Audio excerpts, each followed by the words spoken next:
Oke, kita bakal ngobrolin soal salah satu klub paling ikonik di dunia, Manchester United, yang lagi-lagi ada di persimpangan jalan. Musim panas ini bisa jadi momen yang nentuin banget buat mereka.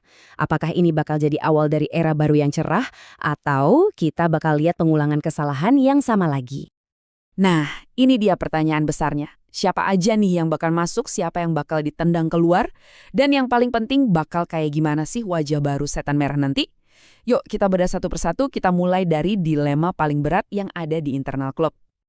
Oke, jadi masalah pertama dan mungkin yang paling fundamental itu datang dari dalam.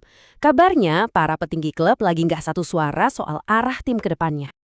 Ini tuh bukan cuma sekedar beda pendapat biasa loh. Ini tuh soal pilihan krusial antara menghormati para pemain senior yang udah berpengalaman atau berani ambil langkah besar buat investasi ke talenta-talenta muda. Keputusan ini bakal jadi fondasi tim buat beberapa tahun ke depan. Dan perpecahan ini mengerucut ke nasib dua nama besar yang kita semua tahu, Harry Maguire dan Andre Onana. Coba kita lihat lebih dalam deh perdebatan soal mereka berdua. Jadi, di satu sisi ada Michael Carrick. Dia masih percaya banget sama Maguire. Buat dia, Maguire itu sosok pemimpin di rumah ganti dan performanya masih oke. Tapi di sisi lain, ada direktur olahraga baru, Jason Wilcox, yang mikirnya beda. Menurut dia, ini waktunya buat move on, kasih jalan buat back-back muda dan lepasin beban gaji Maguire yang gede banget. Nah, yang bikin makin rumit, Maguire-nya sendiri angkat bicara. Dia bilang masih komit 100%. Intinya sih, dia kayak ngomong, gue nggak kemana-mana. Ini jelas bikin posisi manajemen jadi makin serba salah kan. Oke, geser dari Maguire, ada drama lain nih di bawah Mister Gawang. Andre Onana, setelah musim pertamanya yang naik turun, kabarnya bisa balik lagi ke klub lamanya, Inter Milan. Jadi, kenapa transfer ini kedengarannya masuk akal? Buat Inter, performa Jan Sommer katanya lagi menurun. Jadi mereka butuh kiper yang udah terbukti di Italia. Nah, buat United, ini kayak sinyal jelas. Mereka mau fokus ke kiper muda mereka, Sine Clemens. Jadi, Onana kayaknya udah nggak masuk rencana jangka panjang. Tapi, nah ini dia bagian yang paling nyesek buat United. Mereka bisa jadi harus jual rugi. Bahkan ada kemungkinan mereka harus ikut bayarin sebagian gaji Onana cuma supaya dia mau pindah.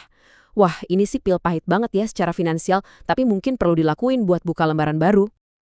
Cukup deh ngomongin yang mau pergi. Sekarang kita bahas soal harapan baru. Ada satu nama yang lagi santer banget dibicarain yang bisa mengubah segalanya buat United. Siapa lagi kalau bukan bintangnya Chelsea, Cole Palmer. Ada kabar nih dari The Sun yang bilang kalau Palmer sendiri terbuka buat pindah ke Old Trafford. Coba bayangin deh, setelah musim yang luar biasa, di mana dia jadi salah satu pemain terbaik di liga, gagasan dia pakai jersey merah itu, wah pasti bikin fans United semangat banget. Terus kenapa Palmer mau ke United?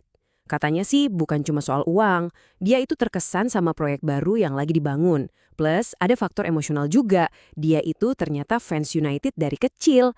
Dan yang paling penting, secara strategis, dia bisa jadi penerus tahta Bruno Fernandes kalau kapten mereka itu akhirnya cabut. Tentu aja, pemain sekelas Palmer harganya nggak murah. United harus siap-siap keluar duit banyak banget. Laporannya sih angkanya bisa nyentuh 100 juta pound sterling. Gila kan? Pertanyaannya, sepadan nggak ya investasi sebesar itu?